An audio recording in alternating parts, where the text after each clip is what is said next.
Parenting, that's what we're here to talk about, right? And Minister doing so has already done a great job on helping us, set the basis, understanding what we've been called to do as parents. I will also be riding along that same wavelength. Um, also be riding along that same wavelength. So please just stay with me as we continue this journey together. As I was getting ready for tonight, just trying to put my thoughts together, put my my words together. I remembered suddenly how in 20 I remember suddenly how in 2014, yes, back when I was an aspiring blogger, how I did a post then. I titled it Daddy 101, and it was a very interesting post. I mean, it's one of the posts on my blog then that got the highest reviews and all. And I'll just read an excerpt by way of introduction to my session tonight. I'll read an excerpt from that post. And here it goes. Words can't really express the dazzling array of emotions that bubbled in me as I held him tight in my arms. How could I have been so wrong? How could I have painted such an innocent life in the shades of a tyrant or a dictator? I realized my wants, my ideas, my opinions weren't inconsequential after all. They simply just evolved from revolving around me to revolving around him. I remember speaking with my mentor. Coincidentally, then that was Pastor Tolu anyway, and I remember speaking with her about all I was experiencing, and she simply just said something to me. She said, "Welcome to Daddy 101. This is a core course you just have to pass." Looking in retrospect now, I can't help but smile at that statement. In reality, that is what these last 2 weeks have been to me. It has been what I would love to call a foretaste for me. I discovered the joy inherent in all the seemingly mundane and sometimes annoying activities characteristics of daddy. I stopped fussing over the times he would cry and I just couldn't figure out what he wanted. I stopped fussing over how he would choose to cling to me at moments when I actually had something to do. I started seeing more in his smile, started hearing more in his laughter, started feeling more in his touch. I started feeling some pain each time I tried to leave for work and he started to cry profusely, not wanting me to leave. I started learning to be patient when sleep beckons to him and he starts throwing a fit just because he would rather stay awake. I started appreciating his appetite. And that boy could chop, that boy could eat, man. I started trying not to mind the frequent bites, pinches, and scratches. Yes, I started adjusting, shifting my perspectives. I came to realize that God telling us to be fruitful and multiply goes beyond the text itself. He did not give us that charge so that we can increase in number alone.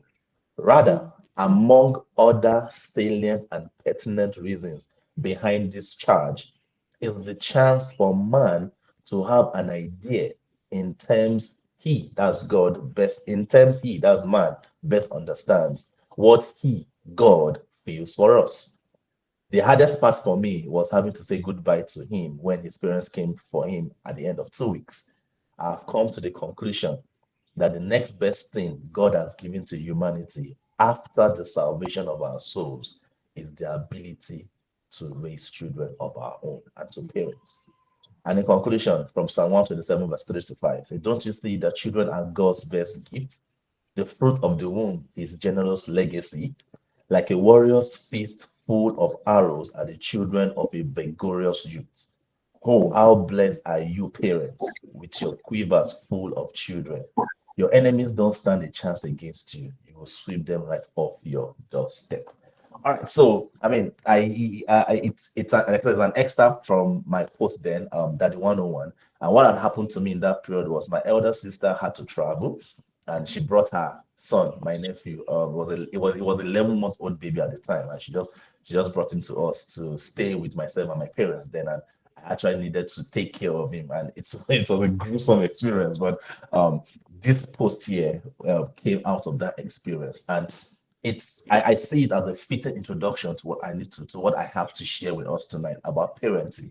And my very first point is resonates a lot with what Minister Doisola had said earlier on, and that's parenting is not just a biological experience alone. It's not just a physical rite of passage for every human being. You get married, okay, so yeah, you're married now, let's have the babies, okay?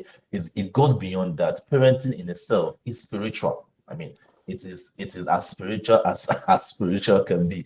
How do I mean by that? If you look through the pages of the Bible, parenting is ingrained in our dominion mandate. Genesis chapter 1, verse 28.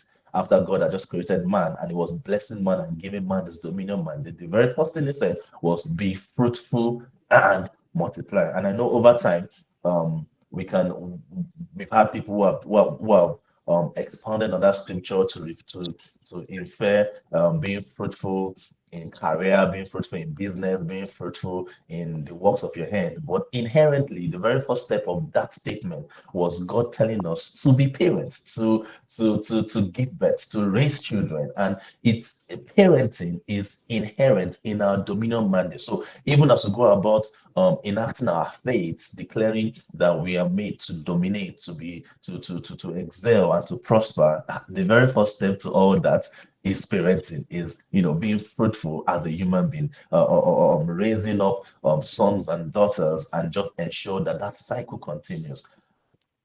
On that note, parenting should be taken as spiritual as any other spiritual affair in our lives. You know how sometimes we get so spiritual with breakthrough matters, we get so spiritual with healing issues, we get so spiritual with career growth matters, we get so spiritual with business expansion matters, we get so spiritual with some other situations, like we get so spiritual with, oh, I'm about to leave Nigeria. Lord, where we want me to go to? Should I go to Ghana, or should I go to Cameroon, or should I go to Canada? Should I mean we get so spiritual, all those things. We should also be that more spiritual with parenting as well. We should always be in a place where we seek God's face the same way we would have sought his face for a breakthrough we need. I wrote here in my notes that you must go eat spiritually, and also you should be their guide in spiritual awareness. What do I mean by that? It's both spiritual in the sense that you tackle parenting from a spiritual perspective. Minister James was talking about the prophetic aspect of it earlier, and it is very profound. Yeah, everything around what we do as parents is spiritual.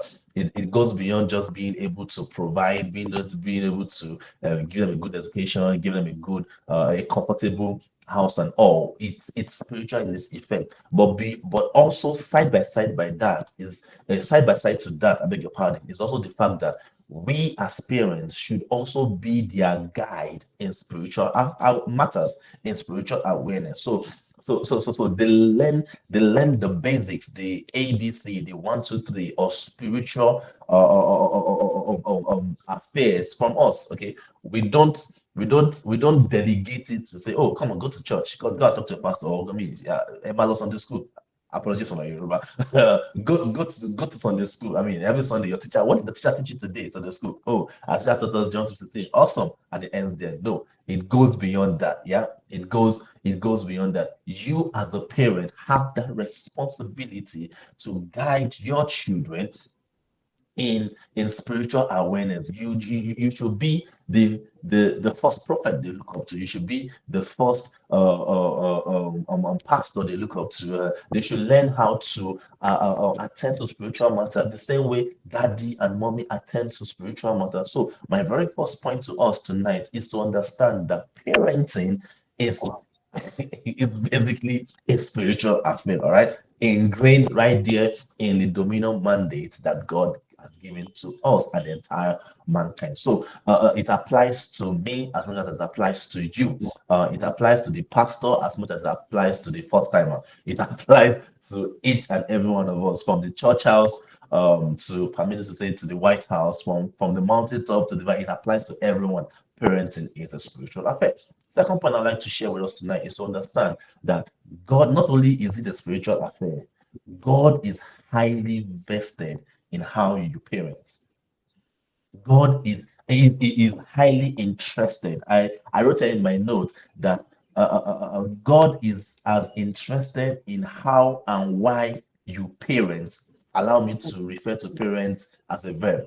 God is as interested in how and why you parent as He is in how you live your life holy. Mm. As far as God is concerned, it's one and the same.